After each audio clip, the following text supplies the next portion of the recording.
Hello again, everyone.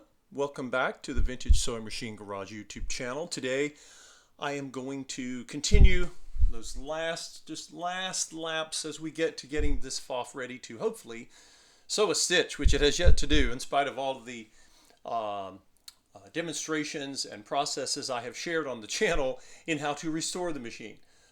So we will all discover together what it does or what it doesn't do. But right now, of course, we need to install a new needle. I always replace the needle in any sewing machine I get. Most of the machines I have still have a needle installed. Sometimes they have a partial needle installed because it was broken for whatever reason. But most of the time the needle's just sitting there. I don't know how old they are. The needle in this case was actually warped. It was actually bending to the left, and I suspect someone may have overestimated the power of the machine. Pfaffs are great machines. They're very strong, but any machine can be overestimated. And the machine just speaks to you and says, don't do that again. Anyway, we have a 0.9 amp motor. It sounds beautiful. If you watched the last video, you would have seen that. So now, what are we going to do? We're going to install a needle in the machine. Now, I noticed when I got the machine, I was checking it out and I noticed the groove was on the left. That is very common. Don't assume that the needle in any machine you get is installed correctly. Some people think a machine's broken because it won't sew a stitch, and that's because they've installed the needle backwards, or someone has. So, but that was the first indication. I went and checked, yeah.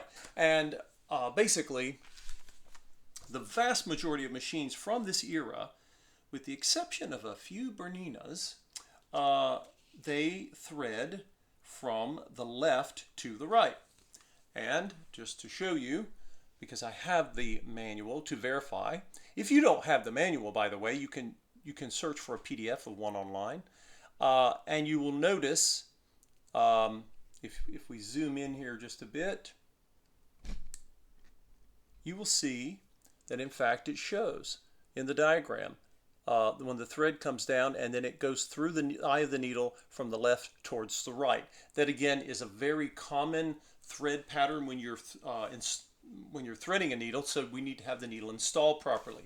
I've mentioned to you all in many videos, some of my viewers already know this, that a needle has to be installed a certain way depending on your machine because it has to be threaded in a certain direction. This is a brand called Class. It's Klasse.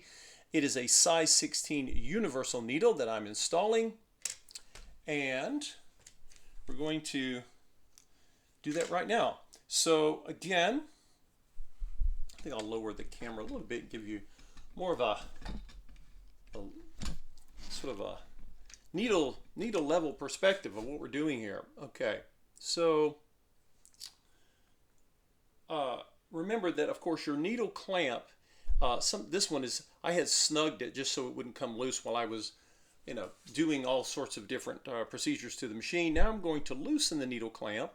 If you loosen all the way, the whole clamp is going to fall off the needle bar, so you don't need to do that.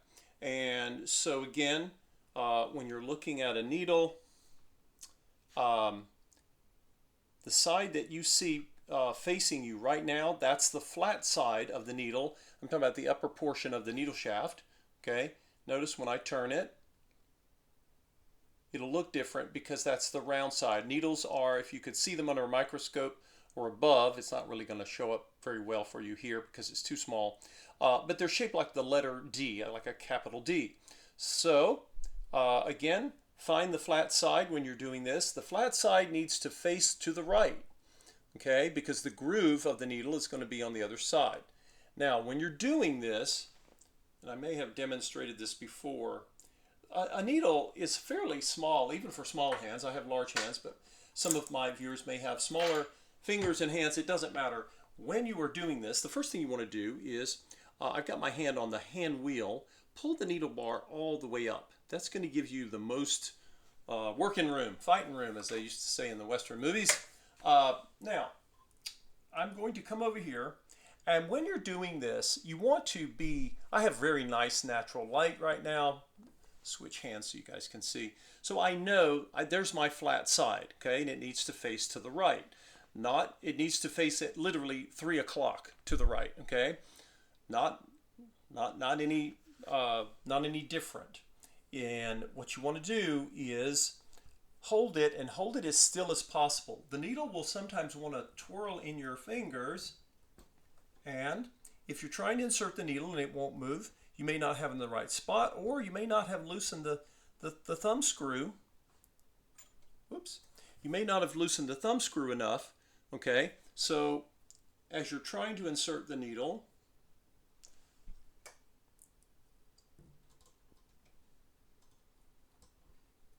whoops. Okay, so I've got the right place here, but I need to loosen my thumb screw a little bit more, and then I'm going to bring my needle all the way up. And in this case, I don't know if you guys can see this, but actually,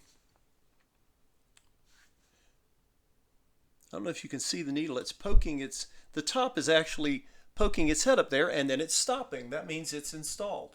So I'm going to hold it. Remember what I've shared with you in the past.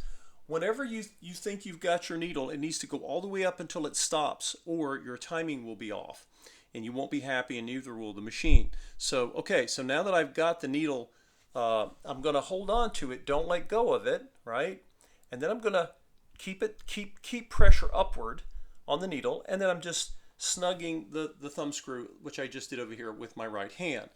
If you let go of the needle, it can slip. Sometimes it'll fall right down, but if it just slips a little bit, again, your needle needs to be in the right position all the way up into the needle clamp until it stops. Hold it there, and then snug your thumb screw there on the needle clamp.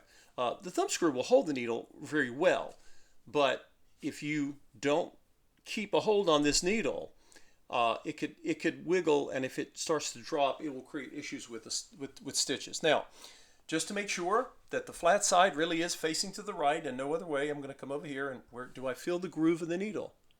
Yes, and it's on the left side, not on the front, not on the back. Okay, so I'm going to come down, and everything is smooth. I have not installed my bobbin case, but I do have my hook in there. And I don't detect any, push on the foot pedal here. Okay, sounds fine. So I'm not detecting any issues with the needle potentially hitting the hook. That's a good thing. I didn't make that assumption, but remember the needle I took out was warped toward the left, and I don't know what happened before. There was no story was given, and so there we are. So we've got our needle installed now.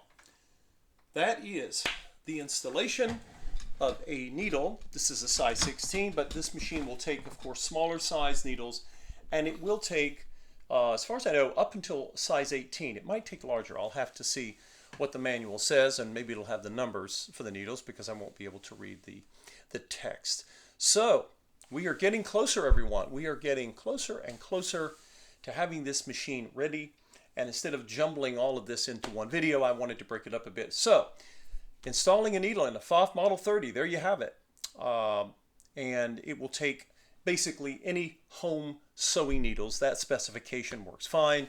And this is a universal type. You can use jeans type needles, leather tip needles, ballpoints for knits, and so forth. But if you think that you have anything to share on this, please put it down in the comments, because of course you may already own a Pfaff Model 30, and you may say, oh, I use that all the time. And if you do, that's fantastic. Let us know. And again, if you haven't subscribed, please click on the subscribe button there. You can be a subscriber to this channel. You can also be alerted when a new video is posted. Just click on the little bell symbol. And the last click you can click, if you would like to, is buy me a coffee. You can donate to my channel and support my efforts. The channel is not monetized. It's, there are no commercial interruptions, and it helps me fund the purchase of future machines, because I have to, 95% of the time, I have to pay for the machines that I restore, and some of them require a lot of love, but I think they're worth it. And I hope you do too. Take care, everyone. We'll see you in the next video.